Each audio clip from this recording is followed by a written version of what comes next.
There are no spoilers for the movie in this video. Although, I guess if you want to go in 100% blind, then, yeah. It did take me a while to come up with a concept, but here it is. Beautiful. It is kind of based on an actual scene from the movie where she does something like this, which I probably can't show you because Netflix is pretty good with their security. Metal.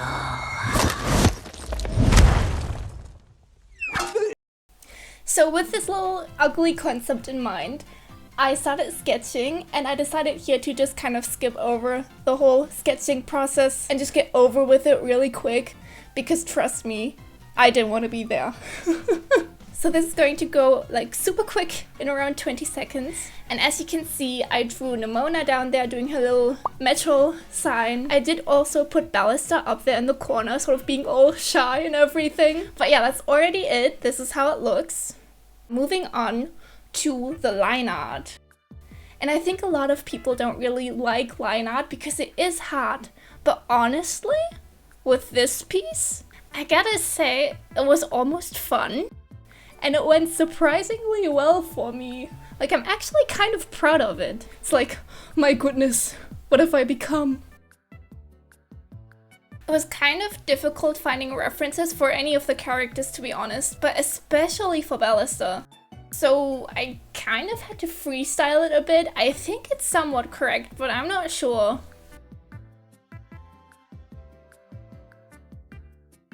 And here's a little thing that I don't think I've ever tried on any of my art pieces, but I really liked how it looked. I sort of made all of the outside lines of the character thicker than the inside line. I think this is something that a lot of artists with this sort of style do. Maybe I should start doing it for more of my art pieces as well. See, look how cool that looks. Okay, it's kind of a bit of nightmare fuel at the moment. Let's draw on the eyes. For some reason, I decided to do this manually, which is just making my life unnecessarily difficult, but okay. I guess it did work out in the end, so that's all that matters. I'm also quite proud of how Ballista's hands turned out. I'm not sure if they're correct this way, perspective-wise, but I mean, they look good, so who cares?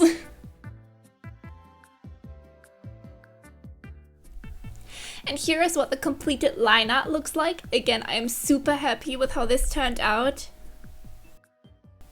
And after that, I drew in the flames. So I kind of just went in with temporary colors and then clipped a layer above, and then later on replaced them with the actual colors that I wanted. And I think this turned out super nice with this sort of gradient from the really, really light yellow, orangey type of color to the very dark pinkish sort of color. At some point around this time, I also put in all of the basic flat colors. I decided not to film this part because it's nothing special really. I mean, all of the colors just kind of appear and that's it. Not really that interesting, is it? Okay, and I'm already done with the flames. And here is what my flat colors look like on Nimona. And here is also what it looks like with the flames in the background. The next step is shading. And here is me sort of testing it out, how I want to go about this.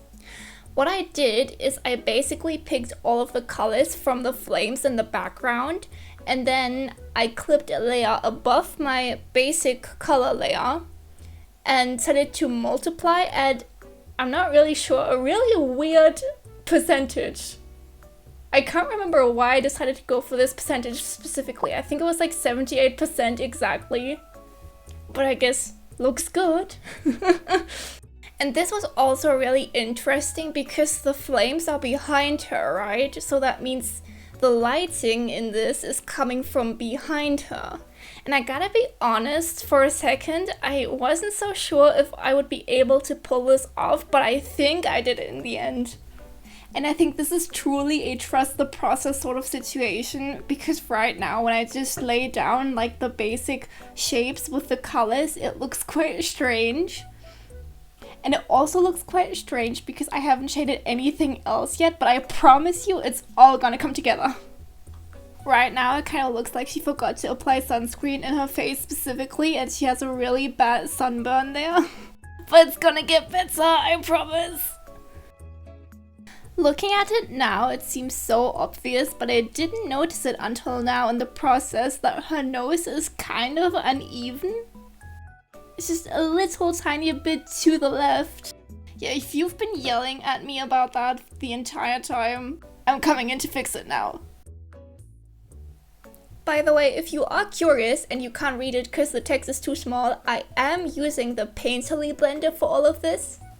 That's literally just like a default blender that Clip Studio has. Right now, I'm honestly in a bit of a Painterly blender phase because I've been using that in so many of my drawings recently. I just think it looks so good. And my recording process here is kind of a mess, so I'm not really sure where exactly we are in the video right now, but as you might have seen, or maybe it's still coming up, I also decided that instead of having black lines, that I wanted to color them in, and I picked this sort of very dark magenta color, and I think that turned out very nice as well. I think this is also something that a lot of artists do, but I've never tried it, I don't think. I gotta say, I think I still prefer the way that I usually do it, because normally I color the lines with a darker shade of whatever the object's color is, and I think I prefer it that way, but this looks very cool as well. I've also recently started experimenting with the eyes some more. For years I would always draw these really anime eyes, I guess is how you can describe it. And recently I've been trying some different things, like in this piece as well. So there's lots of trying new things going on here. Honestly, if you're an artist yourself, going outside of your comfort zone can be so, I don't know what to call it, worth it, I guess? Rewarding? I blended out all of the flames, and I also took care of the letters up there. And then I got to Ballister. Shading him was a lot easier because for him, the source of light was in front of him, of course. But there I did the same thing with using the multiply layer and using the same colors from the flames. For him, I also added some highlights. For this, I think I used a glow dodge layer. I might have to look again if that's it. Yep, no, I looked, and that is precisely it. By the way, if you've been thinking that my voice sounds kind of weird throughout this video, it is very warm in here. Like very I am getting baked in here. Send hope. And with that, the shading is pretty much done. And if I had drawn this a couple of years ago, I think this is where I would have stopped. But now that I am older and wiser, I know this painting still needs some spice. I thought it could be fun to add some little scribbles maybe and sort of mimic Nimona's paintings. And I tried copying some symbols from the end credits, like some little flames and explosions, I think. But I didn't really like how any of that turned out, so I decided to scrap that and just kind of freestyle it and draw whatever I would maybe draw. So I started with making the text sort of 3D. And so I drew a couple symbols that I think would fit Nimona. And I did at first add little horns to the A here. But then I found somebody else online and they also wrote metal down on their drawing and they turned the A into the little like heart anarchy sign that Nimona draws at the end of the movie. And I was just like, that's genius. I steal. And I kind of planned from the start to add more flames to her eyes because that's kind of what happens in the scene from the movie, right? But I couldn't really get it to look right. So instead I just went for a simple light reflection in sort of this diamond shape. And I thought, you know, while I'm at it, why not add little white details everywhere throughout the piece? And I'm so glad that I did, because remember earlier when I said that we still need some spice? I think this is exactly the spice that we are looking for. Also, I have no idea how I didn't think of telling you this before, but I very much liked Nimona, as in the movie. And if you're thinking about watching it yourself, go ahead. I really recommend it. But so I added the white details to pretty much everywhere, including her scribbles as well. And then the very last thing that I did to complete this is I added little teardrops. Not teardrops, more like sweat drops. Just this little cartoony effect for like anxious characters. And with that, it's done! I really like how this turned out. I think I've said that a million times at this point, but it's true. I also exported the little automatic time lapse from Clip Studio in only 15 seconds. So that we can look at hours upon hours of work in only a couple of seconds.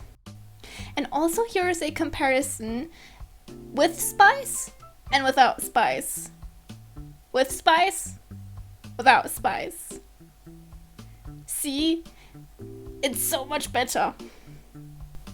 Thank you so much for watching all the way to the end, and I'll leave you here with a randomly selected video by the YouTube algorithm that it thinks you might like.